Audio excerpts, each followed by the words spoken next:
Entonces, bueno, muy buenas tardes. Damos comienzo a este nuevo ciclo de encuentros vocacionales bachiller.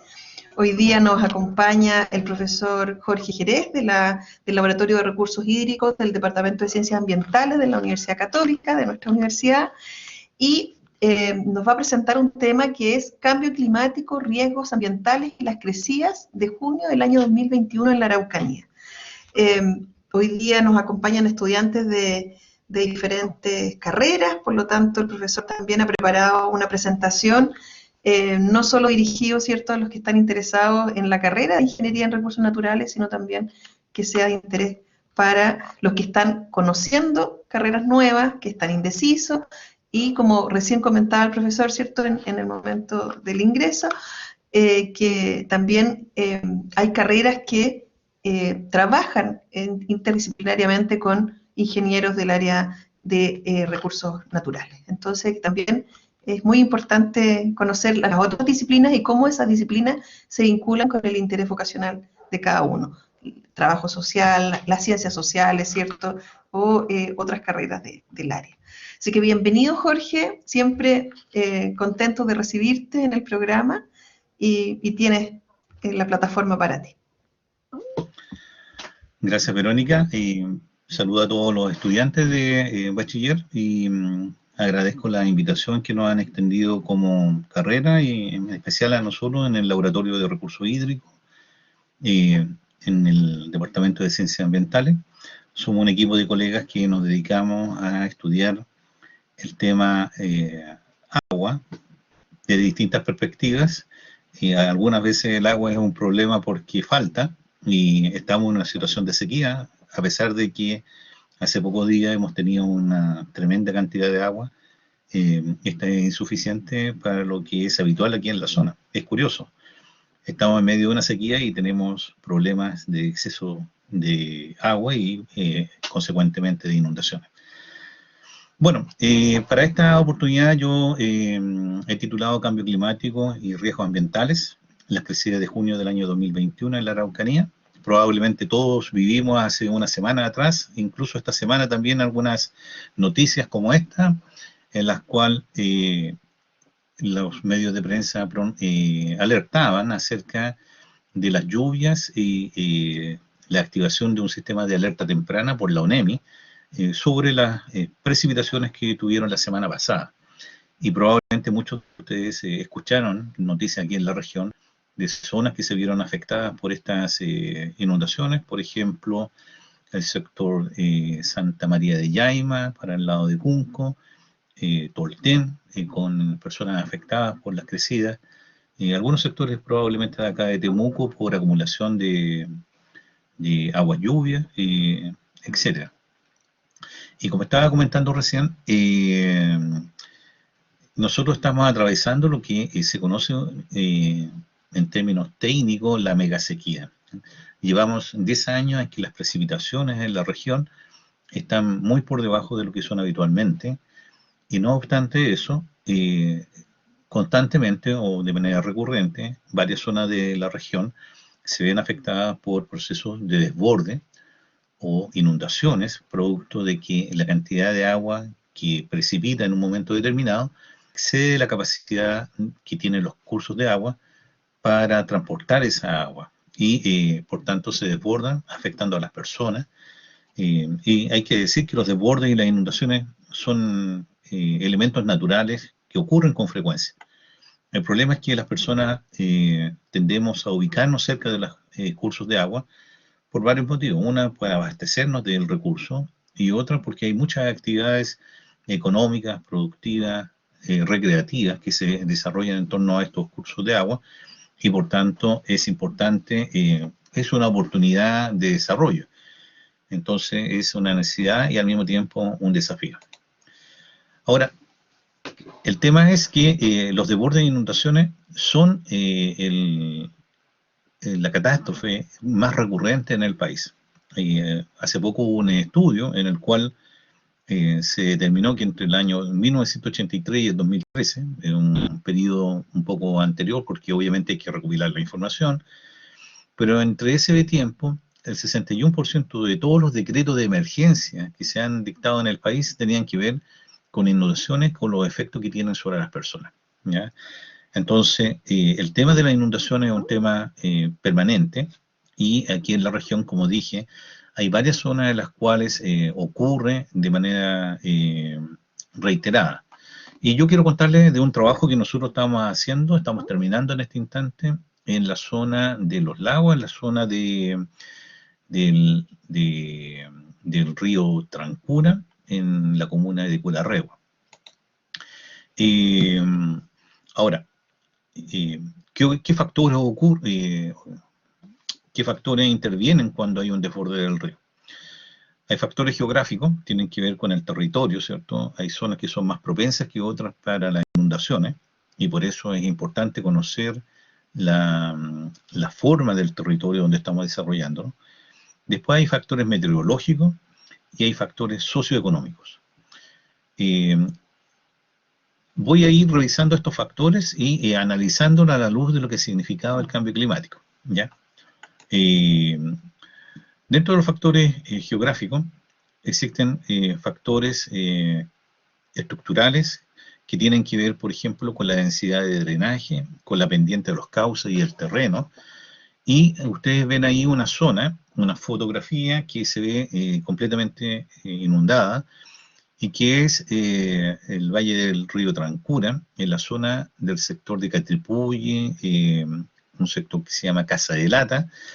Y esta es una zona que fue el lecho de un lago hace mucho tiempo atrás, y producto de eso es una zona muy plana, y eso la hace particularmente propensa a que cuando llueve mucho, los cauces no son capaces de llevar esa agua y se desborda rápidamente el río, ¿ya? Entonces, en esta zona tenemos una pendiente del río que es bastante baja, el agua va contorneándose por el terreno, y eso hace que tenga poca capacidad de transportar el agua. Y bueno, como el otro día llovió bastante, lo que ocurrió es que simplemente el río sube, ¿cierto? En esta zona, afortunadamente, en esta oportunidad no tuvimos desborde, como en otras zonas de la región, pero sí subió de manera muy importante. Otras causas que producen estas inundaciones son productos de la acción de nosotros mismos. Nosotros, sin tomar a veces conciencia, que nosotros afectamos al territorio, y al hacer construcciones o uso del suelo, estamos a veces haciendo más graves las condiciones de inundación. Por ejemplo, una carretera puede inducir a que ciertas áreas de la zona se inunde, porque inhibe o impide el movimiento natural de las aguas. Cuando construimos las casas, normalmente tenemos mucho más suelo impermeable, y por tanto el agua, en vez de infiltrarse, ahora escurre superficialmente, y entonces las ciudades, la urbanización, influye de manera importante sobre la inundación. Y aquí en Temuco tenemos un problema.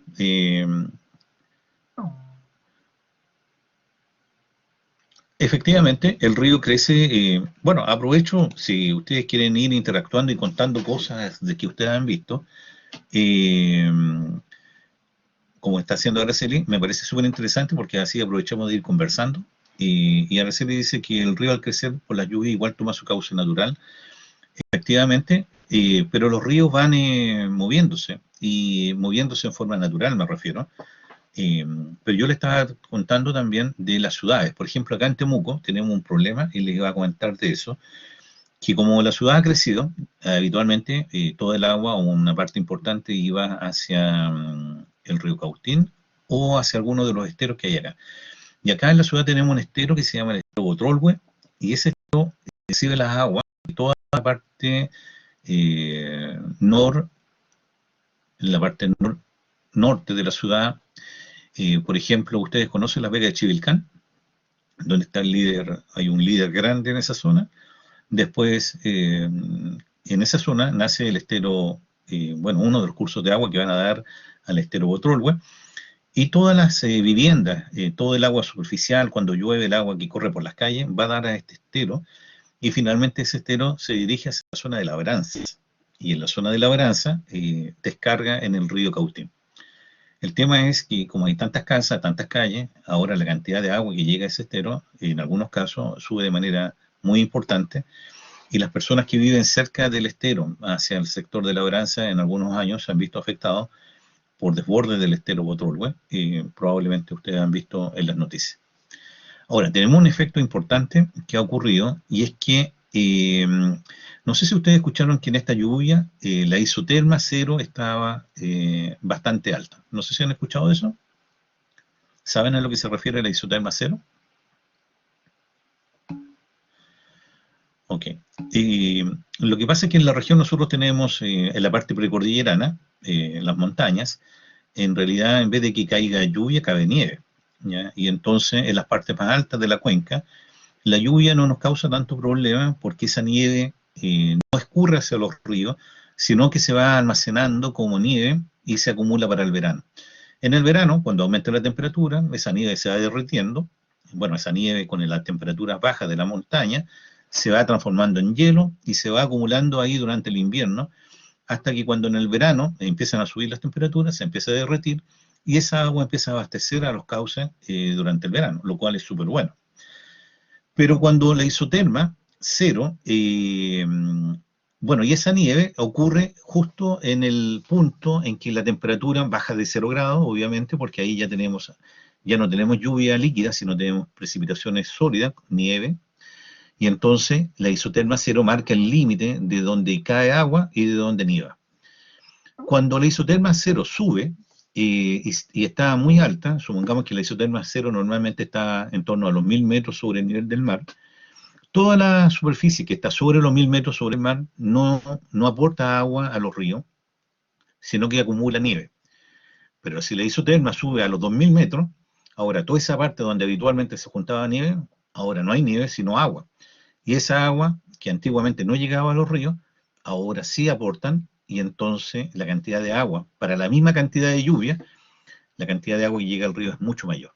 Y por eso el río se desborda, a pesar de que tengo que decir que la lluvia que cayó la semana pasada fueron del orden de los 120 milímetros acá en la zona, y esa no es una lluvia tan grande.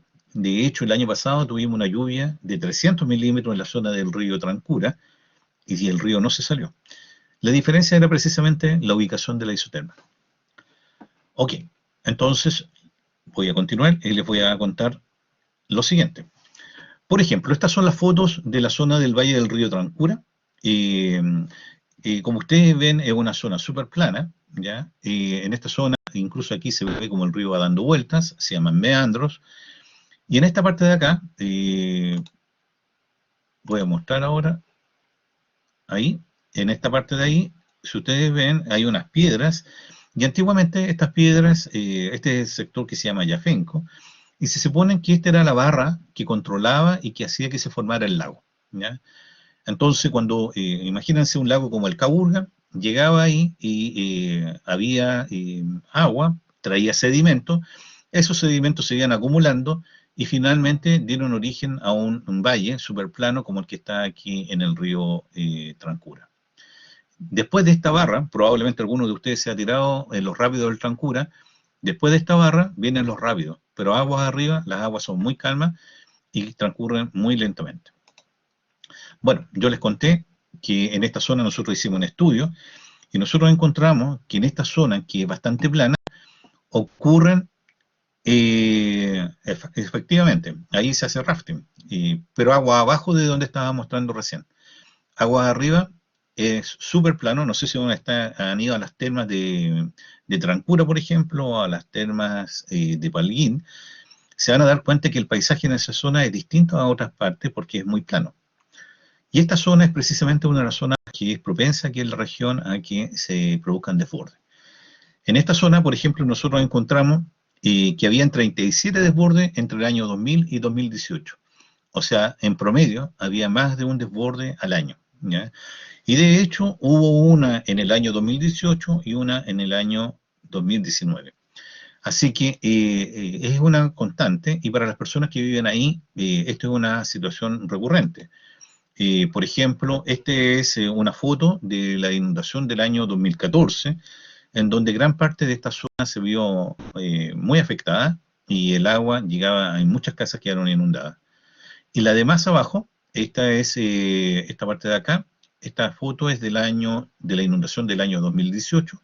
Fue una inundación no muy fuerte, pero por aquí pasa la carretera que va hacia Argentina, la ruta internacional, ¿cierto? Que va hacia, por el volcán Lanín, ¿cierto? Va hacia San Martín de los Andes. Y este camino, normalmente cuando se producen estas inundaciones, puede que se corte. De hecho, en el año 2018 se cortó, perdón, en el 2019 estuvo cortado más o menos por un día. Y durante ese tiempo la gente no se puede trasladar, no se puede moverse y tiene que esperar que el río baje para poder trasladarse. Por ejemplo, esta es la cuenca, esta es la forma en que nosotros hablamos normalmente del territorio. La cuenca es donde los ríos convergen, las aguas superficiales convergen a través del cauce, y el río Trancura tiene varias cuencas. Esta es la cuenca del río Trancura, pero también está la cuenca del río Maichín, la del río Relicura, y todos esos cauces aportan una cantidad de agua muy importante hacia el río Trancura, que finalmente descarga en el lago Villarrica. Esta es otra foto del año 2008 también. En esa vez el nivel del agua fue tan alto que llegó a una pasarela, de ahí voy a mostrarle ahora una foto, y esta pasarela finalmente se la llevó el río, ¿ya? Ahí pueden ver una foto lateral, el nivel del agua toca la pasarela y obviamente muchas viviendas quedaron inundadas, como les comenté. Y para mostrarles qué es lo que significa esto, este es el río en el verano y este es el río en el invierno durante una de estas crecidas. Y la diferencia entre uno y otro punto, el nivel del agua, son 6,2 metros de altura.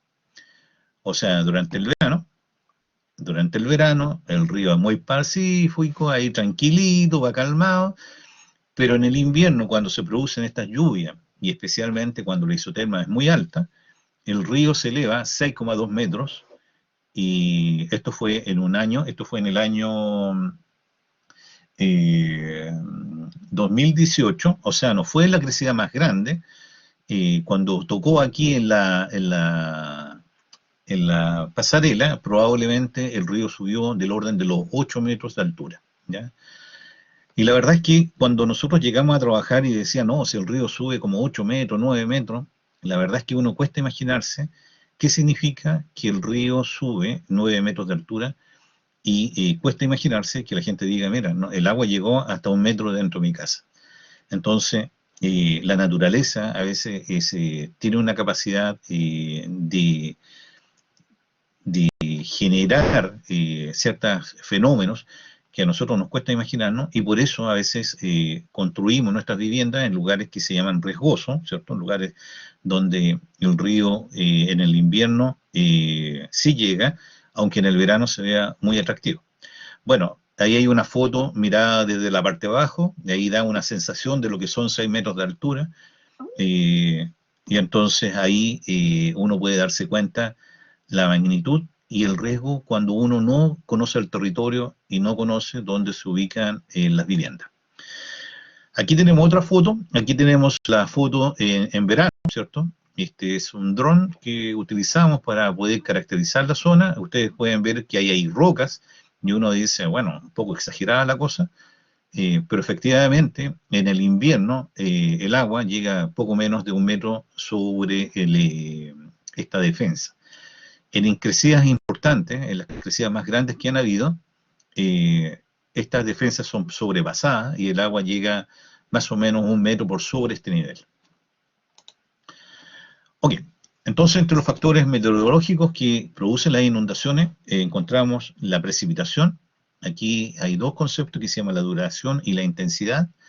La intensidad tiene que ver con qué tanta agua cae en cuántas horas en el tiempo que se ocurre la precipitación. Por ejemplo, si llueve en 100 milímetros en 5 horas, es una catástrofe, pero si llueve en 100 milímetros en un día, bueno, no es tan grave porque el río tiene la capacidad de llevar esa agua. Entonces, la intensidad de la precipitación muchas veces hace una diferencia en si es que vamos a tener una inundación o no. Y aquí vienen los elementos del cambio en el patrón climático, el cambio climático, ¿cierto? Y tiene que ver con lo que habíamos comentado, la altura de la isoterma. ¿A qué altura ocurren las nevazones?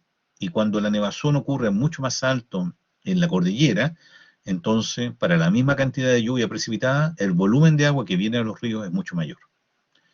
Después tenemos otro efecto que se llama el derretimiento de la nieve y un derretimiento de una nieve que llamamos nieve efímera. Y que en algunos años nieva, pero esta nieve dura muy poco tiempo. En vez de durar desde el invierno hasta el verano, esta nieve puede durar 1, 2 semanas, 3 semanas, y justo cuando se está acumulando esa nieve, cambia el clima, llueve sobre la nieve, con temperatura sobre la temperatura de congelación, y entonces esta nieve se derrite y se une al volumen de agua que está lloviendo, y entonces la inundación se produce de una manera muy violenta, ¿ya? De hecho, las inundaciones más importantes que han habido en la zona han tenido este efecto del derretimiento de la nieve o la presencia de nieve efímera, y eso ha hecho que la cantidad de agua que cae se suma al volumen de agua que estaba en la nieve y hace que la inundación sea mucho más grave.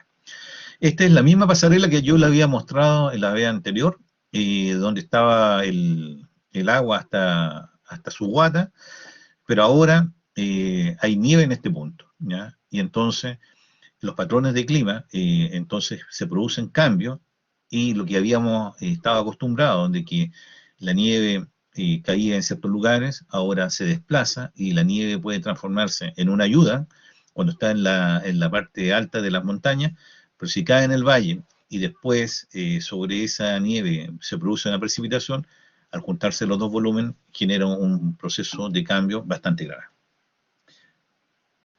El derretimiento de la nieve efectivamente aumenta la cantidad de agua. Es como que tú habías tenido esa nieve almacenada, ¿cierto? La lluvia de 10 días atrás estaba almacenada en la nieve, y al llover sobre esa nieve se derrite y se suma al agua que estaba precipitando. Es como que hubieras tenido el doble de precipitación. Y eso hace que sea más complicado la inundación. Ahora, ¿qué hemos hecho nosotros? ¿Qué es lo que hacemos nosotros? Lo que hacemos nosotros es que empezamos a estudiar la cuenca y empezamos a determinar cuáles son los patrones de inundación, ¿ya? Entonces empezamos a ver, por ejemplo, si llueve 2 días, 4 días, 6 días, 8 días, y cuál era la condición del río en la cual se produjo el desborde. Y lo que vimos es que hay una relación inversa entre los días de lluvia y el nivel de agua en el río, y eso nos permite a nosotros estar monitoreando el río y poder avisar a las personas si es que va a haber una inundación. Como la cuenca en este caso es muy compleja, lo que lamentablemente no permite tener una solución ingenieril, o sea, no es que pongamos una barrera y el agua no se va a salir, porque en esta cuenca particularmente lo que pasa es que hay ríos que interactúan, por ejemplo, el río Maichín, ¿se acuerdan?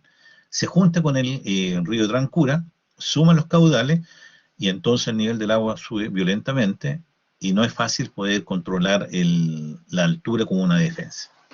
No es como acá en Temuco, por ejemplo, no sé si ustedes conocen ahí en el parque de la isla Cautín, esa zona se inundaba. La isla Cautín no se construía porque era una zona de inundación, y cuando venían estas crecidas, el agua llegaba hasta poco menos donde está la avenida Los Poetas, hasta ahí llegaba el agua, pero este año, estos últimos 2 o 3 años, se ha estado construyendo una defensa. Ahora el río no va a ser capaz de entrar hasta la isla Cautín, y por tanto se puede construir ahí un parque. Acá en esta zona tenemos una dificultad mayor y eso no va a ser posible. Ok, les contaba a ustedes de la nieve efímera, y entonces, ¿cómo supimos de que la nieve jugaba un rol en la inundación? Bueno, porque utilizamos imágenes satelitales, utilizamos información que nos permite teledetección, la llamamos, ¿cierto?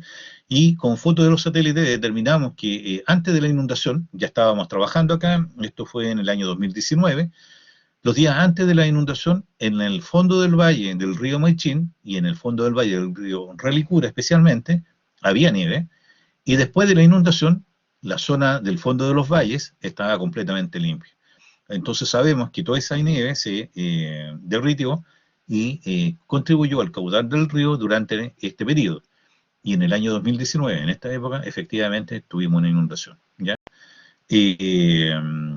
Bueno, ahí ustedes pueden ver fotos de lo que son las crecidas en esa zona, Y esta zona desafortunadamente tiene un patrón histórico. Esta es una foto del Diario Austral del año 2002, ¿ya? Y el año 2002 fue la peor inundación que ha habido en esta zona del valle, y fue titular de primera plana en el Diario Austral, y todo bajo el agua. Desafortunadamente, esto sí tiene consecuencias muy graves para las personas. No es solamente el tema natural, ¿cierto?, el estudio de un fenómeno.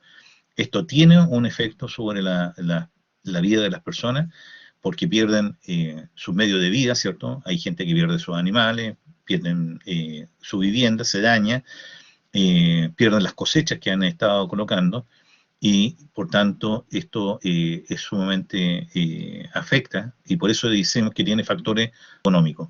Afecta socialmente a las personas y las vuelve más pobres, porque obviamente tienen que volver a reconstruir su vivienda, tienen que botar muchas cosas y tienen que volver a comprar, lo cual significa empobrecimiento para ellos.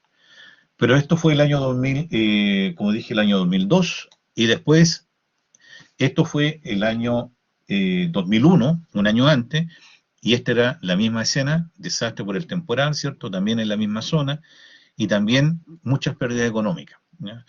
Así que hemos conversado con las personas ahí en el Valle del Trancura y le hemos preguntado, ¿qué piensan de la inundación?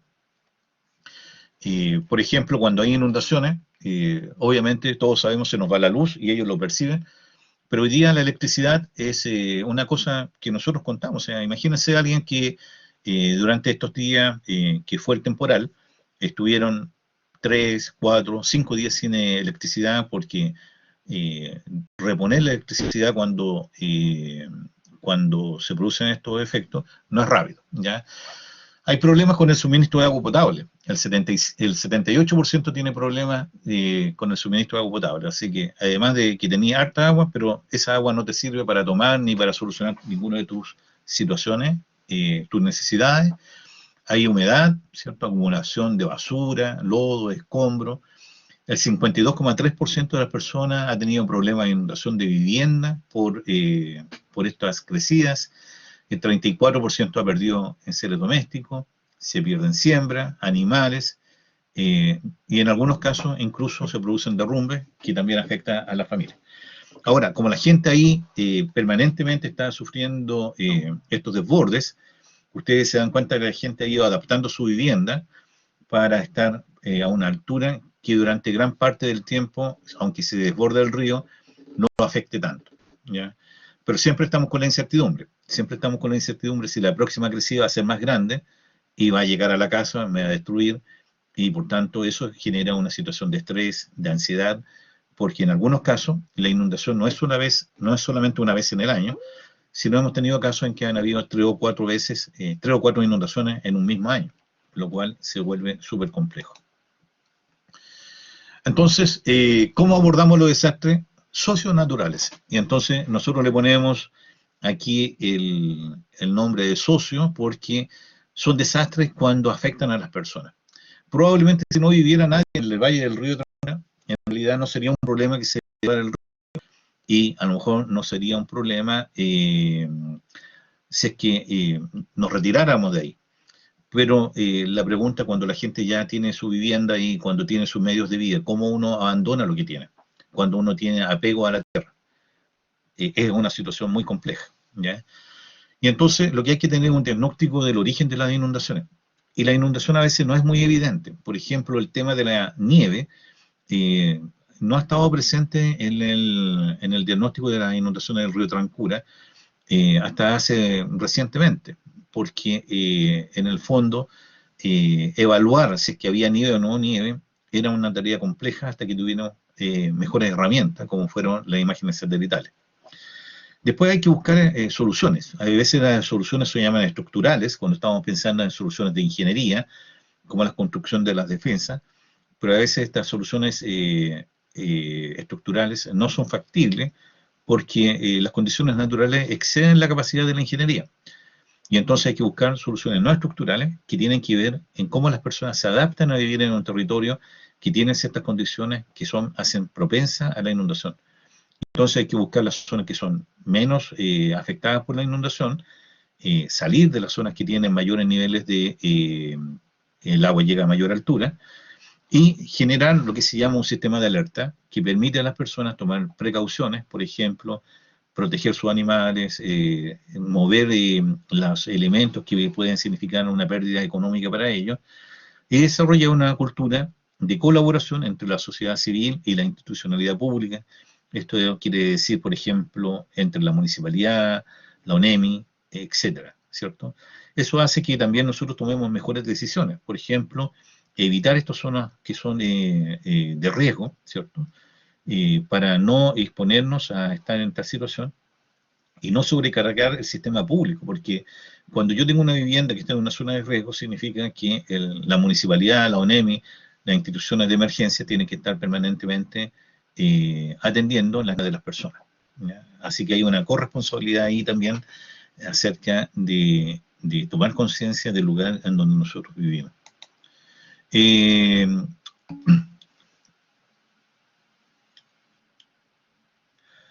general, sí, cuando hay situaciones de emergencia, hay ayuda desde la municipalidad.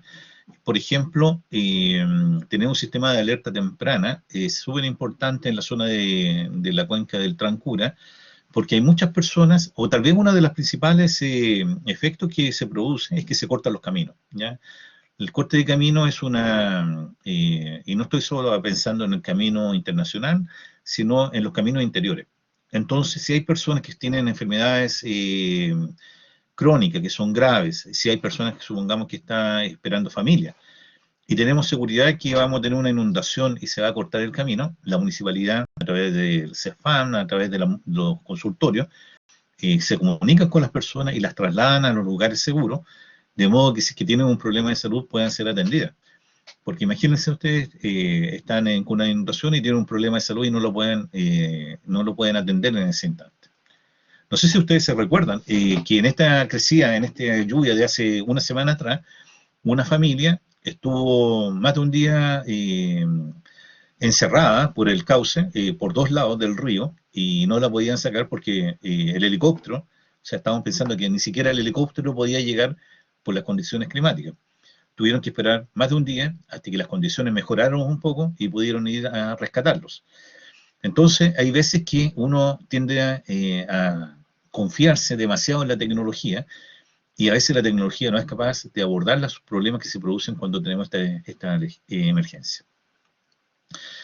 Bueno, como les comentaba ahí, hay el 60% de las personas que están en la cuenca, en esa parte que encuestamos, han dicho que han sido afectadas en alguna de las inundaciones que hubo en el año 2010 y 2019. O sea, la mitad de las personas en la cuenca han sido afectadas en este sector, por esta crecida.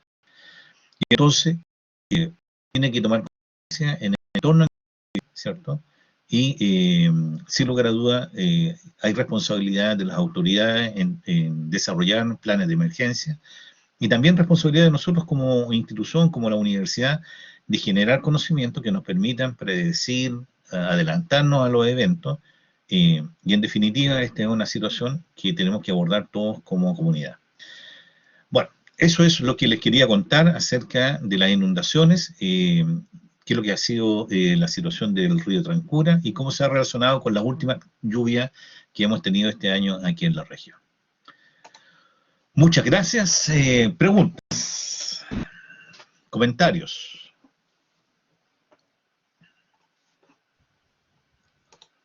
Jorge, ¿es posible que se saque la presentación para poder verte en la imagen? Por supuesto. Y Sí. un segundito, la saco al tiro. Porque como está la pantalla completa. Sí, tengo que ver acá, dejar de compartir. Eso, ahí, perfecto, perfecto. Y dejamos abierta el espacio de preguntas, pueden hacerlas a través del chat, prendiendo el audio o levantando la mano con el micrófono. Hay una pregunta de Danilo, dice, ¿de qué manera puede frenar el cambio climático a largo plazo? Bueno, yo diría que esa es una tremenda pregunta y es uno de los desafíos que tenemos como humanidad. No sé si ustedes han escuchado del panel intergubernamental de para el cambio climático. Esta es una organización de científicos de todo el mundo y lo que ellos han dicho es que lo que nosotros tenemos que hacer es detener la concentración de CO2 en la atmósfera, porque la concentración de CO2 lo que está haciendo es que hace que la atmósfera almacene más energía. ¿Ya? Por eso algunos al cambio climático les decía que tenía el efecto invernadero. Entonces, al tener más energía, altera el patrón climático mundial, ¿cierto? Se evapora más agua, eso hace que haya más energía, hay más huracanes, los lugares donde habitualmente llovía se trasladan y por eso nosotros tenemos sequía en algunos casos acá y después tenemos inundaciones porque las lluvias caen en un corto tiempo. Bueno, la única alternativa que tenemos hoy día como sociedad es cambiar nuestro consumo energético, la forma en que utilizamos la energía. Y por eso hay tanta presión por que las fuentes de energía no sean en base a fuentes de carbono, estamos hablando del petróleo, del carbón, del gas, sino que sean en forma alternativa, y ahí aparecen los paneles fotovoltaicos, ¿cierto?, para generar electricidad, aparecen los molinos eólicos también, la energía hidráulica para generar electricidad. Y no sé si ustedes han escuchado últimamente, el país está embarcado en la generación de un nuevo combustible que es el hidrógeno. Bueno, no es nuevo, digamos, pero que pueda transformarse como una fuente alternativa para generar movilidad, ya que todas estas fuentes no generan efectos secundarios, como efecto secundario, la liberación de CO2 a la atmósfera. Yo diría que ese es el gran desafío. Es un desafío que por lo demás Chile en general producimos poco CO2 menos de todos los países del mundo, ¿cierto? Somos un país pequeño, pero por per cápita, o sea, por persona, producimos mucho CO2. Y entonces nosotros también tenemos que ser responsables con el uso de la energía. No sé si respondo a tu pregunta, Danilo. Es un desafío y lo otro, no tenemos mucho tiempo, ¿eh? El plazo para que este cambio climático no se vuelva catastrófico es el 2030, o sea, teníamos 9 años más. Y el límite es que la temperatura a nivel global en promedio no suba de 1,5 grados Celsius.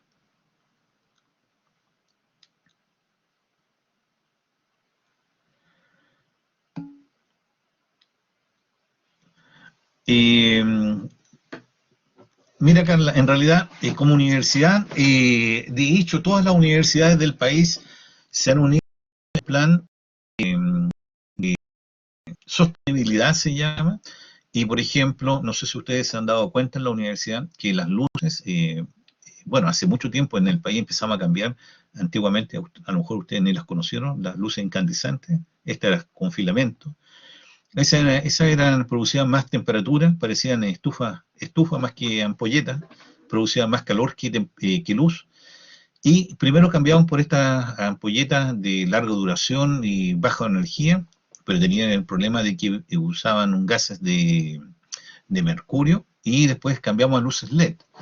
Ustedes han visto que la universidad ha cambiado a luces LED, todas esas usan mucho menos energía que las antiguas luces, y yo diría que hay un plan sistemático de reducción de energía de uso fósil.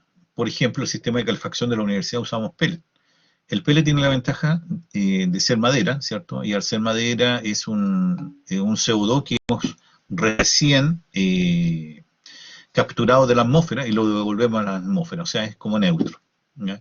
Pero sí, efectivamente la universidad está haciendo proyectos en esa línea para ayudar contra el calentamiento global. Yo diría que todos tenemos que hacer una cuota de contribuir en ese sentido. Probablemente en los próximos años, bueno, ustedes han visto que en Santiago han empezado a aparecer los buses eléctricos. Bueno, probablemente los autos eléctricos también pronto van a empezar a aparecer, el mayor consumo de la bicicleta, etcétera.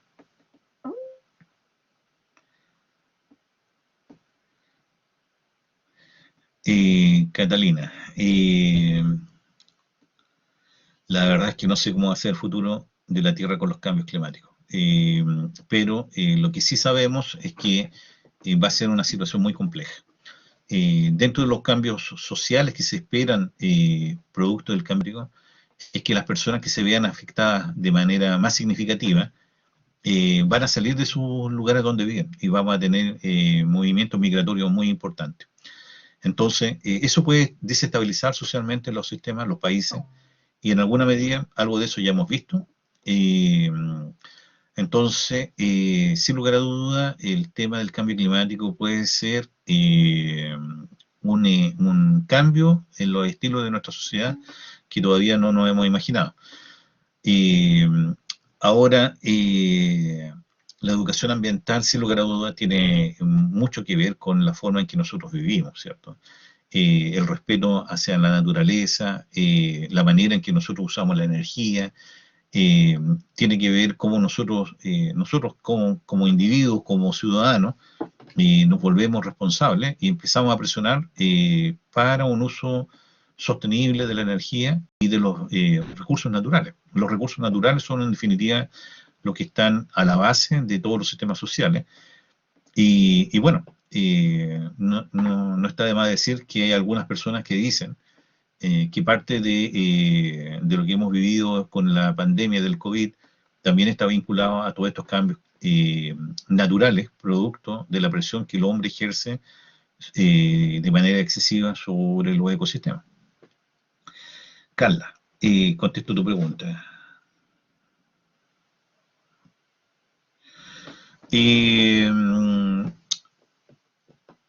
Bueno, eso quiere decir de que, bueno, Carla está diciendo, por si acaso no todos ven la pregunta, dice, ¿qué opina que Chile haya agotado sus recursos naturales y que en Latinoamérica seamos el primer país en agotarlos? Eso tiene que ver con lo que te comentaba hace un momento, que nosotros podemos tener la percepción de que al ser un país chico no tenemos gran responsabilidad con el ambiente. Pero como tú bien mencionas, no tiene que ver en la cantidad total, tiene que ver en cómo nosotros somos sostenibles con los recursos que tenemos. Si nosotros estamos, Carla está haciendo alusión a un balance que se hace en que todos los recursos que utilizamos en el año exceden la capacidad de producción que tiene el territorio, ¿ya? Eso quiere decir con que lo agotamos. O sea, todavía tenemos agua, efectivamente tenemos agua, no es que nos hayamos quedado sin agua o que no nos hayamos tenido tierra, pero en el fondo estamos girando en contra de esos recursos. El uso que hacemos de ellos hace que se vayan degradando y por tanto que sea menos sostenible para el futuro. Ahí sí tenemos nosotros una tremenda responsabilidad, porque nosotros, y nosotros me refiero a usted y nosotros, los que estamos en la universidad, ¿por qué no estamos educando? Para precisamente buscar alternativas y soluciones de hacer un sistema social, un sistema productivo sostenible en el tiempo, y eso quiere decir de qué manera producimos sin agotar los recursos. Eso también tiene que ver con la forma en que nosotros consumimos las cosas. Si nosotros tenemos un sistema productivo o un sistema social en que nos basamos en el consumo, y yo creo que también eso está en alguna medida en relación a lo que estábamos viviendo como sociedad, obviamente estamos en un problema serio. Y yo creo que estamos en un problema serio porque efectivamente el agua es un recurso que está con problemas. Tal vez no aquí en la región, tal vez nosotros no lo vemos, aquí en Temuco me refiero, pero tal vez no muy lejos de acá de Temuco, por ejemplo, algunas de las comunas, los sectores rurales, el agua potable es un lujo, es un elemento que la gente no lo tiene a libre disposición todo el tiempo y que lo tiene que racionar. Y que hablar en la zona central de Chile, donde efectivamente hay zonas que está muy complicadas.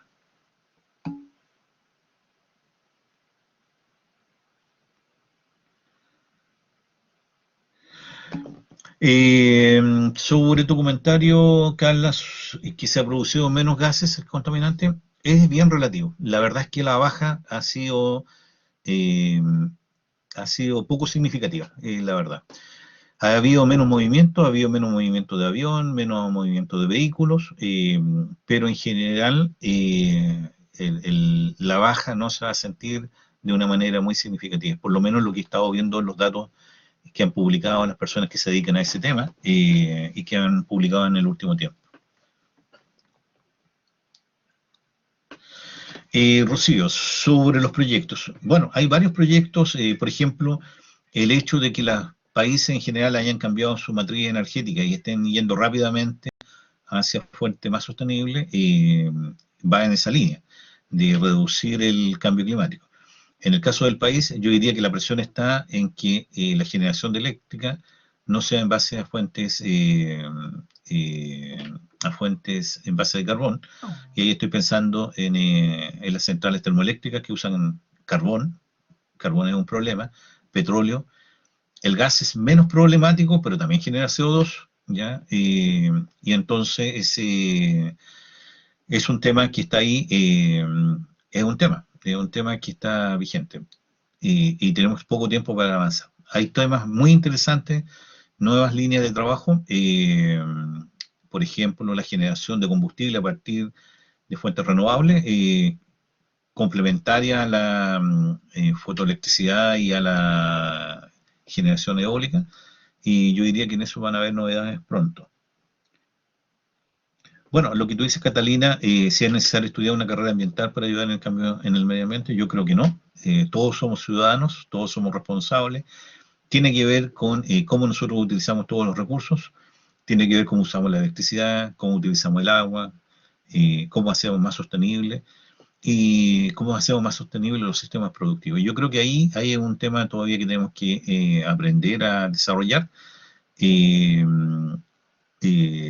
Cómo privilegiamos la producción local, ese es un tema importante. Parte importante del CO2 que se produce tiene que ver con el transporte de los alimentos de una parte a otra, pero ahí a nosotros nos toca un problema, porque nosotros producimos mucha fruta que vendemos en países bastante lejos. Así que si es que nos pusieron un impuesto al carbono, nuestro sistema de producción se podrían ver en un problema, y ahí hay que pensar qué vamos a hacer, cómo vamos a generar actividad económica para sostener y generar trabajo para las personas de nuestro país. Ese es un desafío también. Y por tanto, como ustedes se dan cuenta, los desafíos no son solo ambientales, sino también sociales.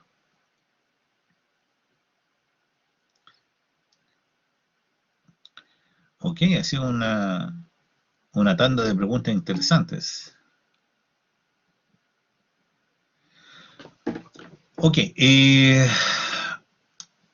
cuando yo salí de la universidad y uno quería hacer un proyecto cualquiera fuera, no le preguntaba nada a nadie y instalaba la industria que quería, donde quería prácticamente. No tan así, pero las restricciones eran pocas, sobre todo en el ámbito ambiental. Hoy en día, para poder hacer un proyecto, uno tiene que someterse a lo que se llama el sistema de evaluación de impacto ambiental. El sistema de evaluación de impacto ambiental lo que busca es que los proyectos no generen daño al medio ambiente. Y ahí hay que evaluar los recursos naturales y de qué manera estos se ven afectados. La vegetación, la flora, la fauna, ¿cierto? El recurso agua, el recurso aire, el daño a las comunidades adyacentes, el olor. Ahora, este sistema está cuestionado en el país, de todas maneras, porque a pesar de que hay un sistema, de todas maneras se producen algunos daños en el ambiente.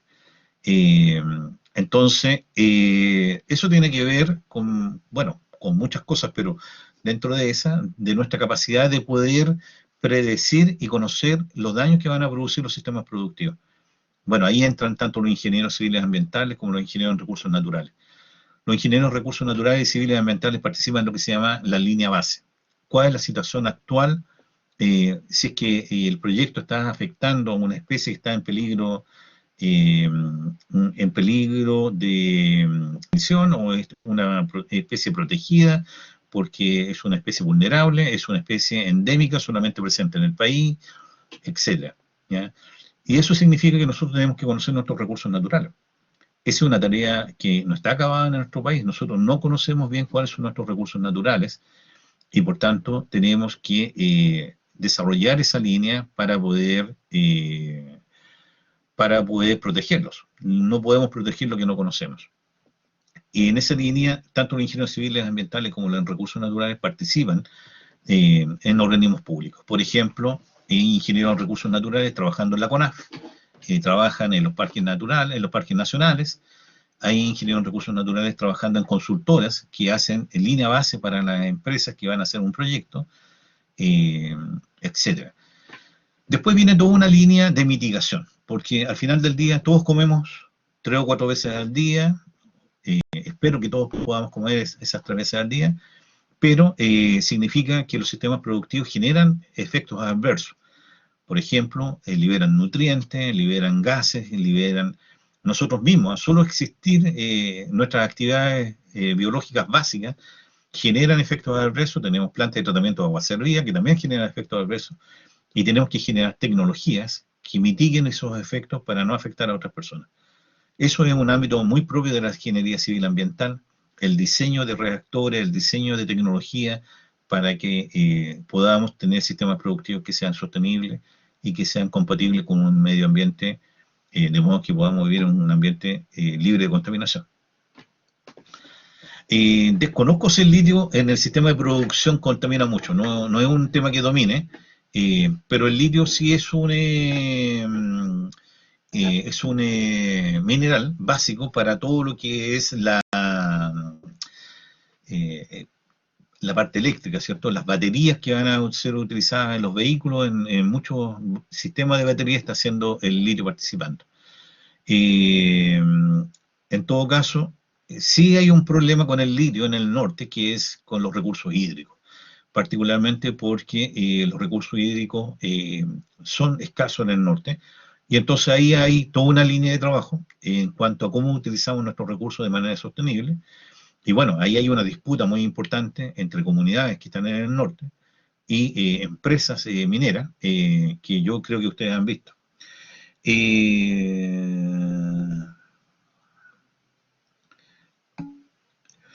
Sobre la disminución de temperatura que mencionas, Carla,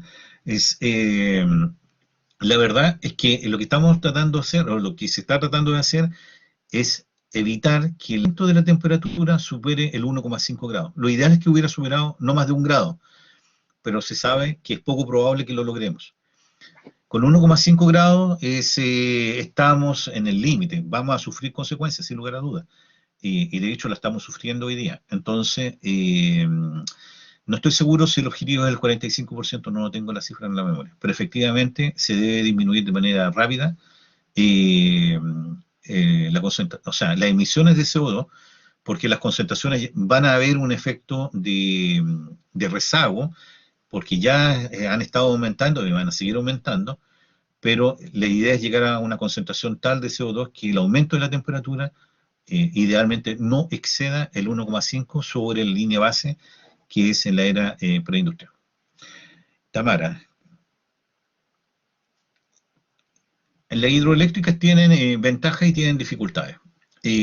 Una ventaja de la hidroeléctrica es que no genera CO2, ¿ya? Es un elemento positivo. El problema es que las hidroeléctricas tienen otros efectos complejos. Por ejemplo, hay dos tipos de centrales. Unas que utilizan embalse, ¿cierto? Y cuando hacen embalse, tienen que inundar una parte del territorio, y en muchos casos esas partes están habitadas o hay personas y hay que desplazar a esas personas. Ahí hay un problema social no menor. Después hay otro tipo de centrales que se llaman hidroeléctricas de pasada, que en teoría producen menos efectos, pero sin lugar a duda, para colocar la tubería hay que hacer excavaciones, hay que hacer una serie de trabajos, y que en algunos casos generan conflicto con con los grupos humanos que están asentados en los territorios. Entonces, del punto de vista ambiental son positivas, pero desde el punto de vista social hay que ver el caso a caso, porque en algunos casos se generan conflictos por intereses diversos, o porque en la construcción se producen daños, y después hay otros casos en que esa situación se da bastante bien.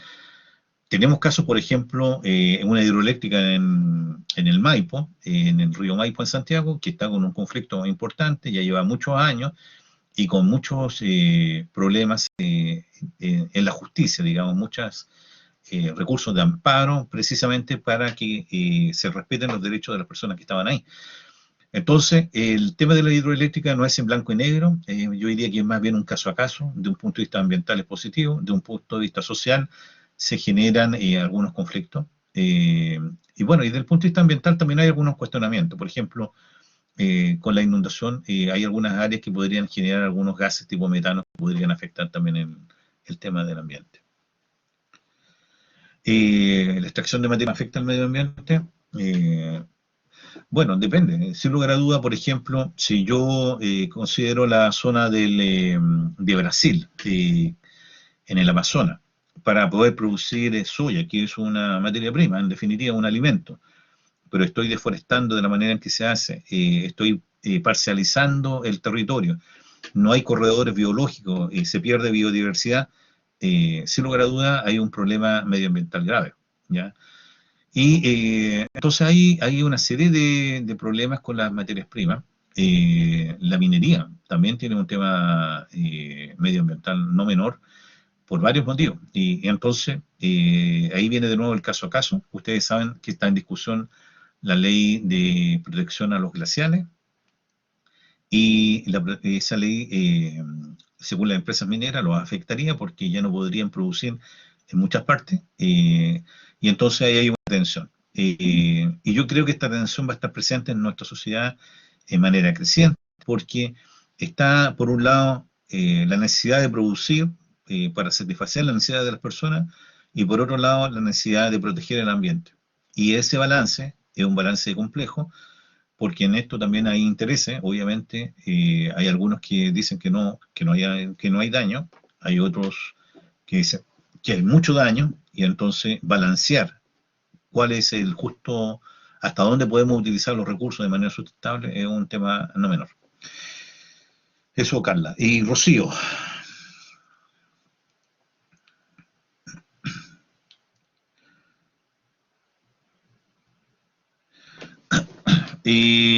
La verdad es que los glaciales es un tema complejo, y no lo domino, así que no tengo una opinión sobre eso. Prácticamente mi opinión ahí es como la de ustedes, en base a lo que leo, y, y sin lugar a duda el tema de los glaciales como almacenamiento de agua es un elemento súper importante del cual dependemos mucho en la zona central. Al perderse los glaciales, y la mayoría de los glaciales están retrocediendo, nosotros quedamos en riesgo, nos volvemos vulnerables, eh, particularmente a la disponibilidad de agua en el verano. No solo nosotros, varios países andinos tienen esta dificultad, y yo diría que es un desafío que hay que abordar. Eh, ¿Se va a estabilizar? No tengo datos, no tengo información como para opinar de eso, Rocío. Sería casi lo mismo, mi opinión tendría el mismo valor que la tuya, porque es lo que he leído nada más. Ok, Carla, un gusto de haber conversado con ustedes. Si hay más Verónica. preguntas, no hemos pasado un poquitito del tiempo, pero ha estado muy interesante, muy interesante las preguntas. Eh, no sé si hay alguien más como para ir cerrando, si hay alguien que quiera comentar algo más, si no, ya vamos cerrando nuestra actividad.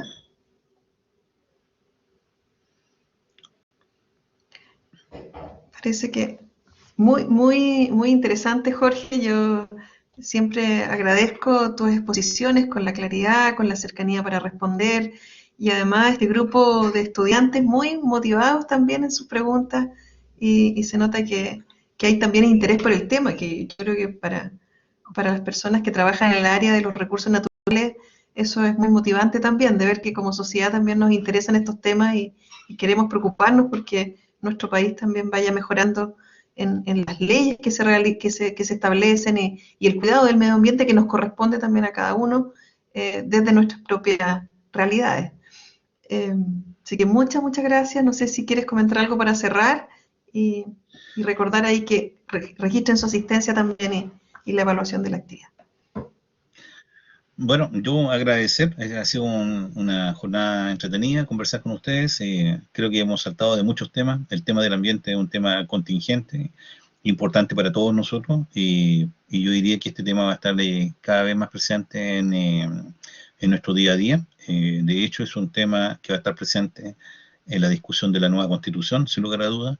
Así que, independiente de la carrera que estudien, es un tema en que todos tenemos que educarnos y todos tenemos que ser responsables con el ambiente en que vivimos, porque sin lugar a dudas vamos a pasar, va a influir en nuestro diario vivir en el futuro cercano que viene. Y nuevamente, agradecerte, Verónica, por la invitación. Es un gusto estar con ustedes nuevamente. Muchas gracias y muchas gracias a las estudiantes y damos por terminada la actividad hasta el próximo semestre cuando invitemos nuevamente a la facultad, porque siempre trae interesantes temas y genera mucho interés también en los estudiantes. Muchas gracias a cada uno. Ok, adiós.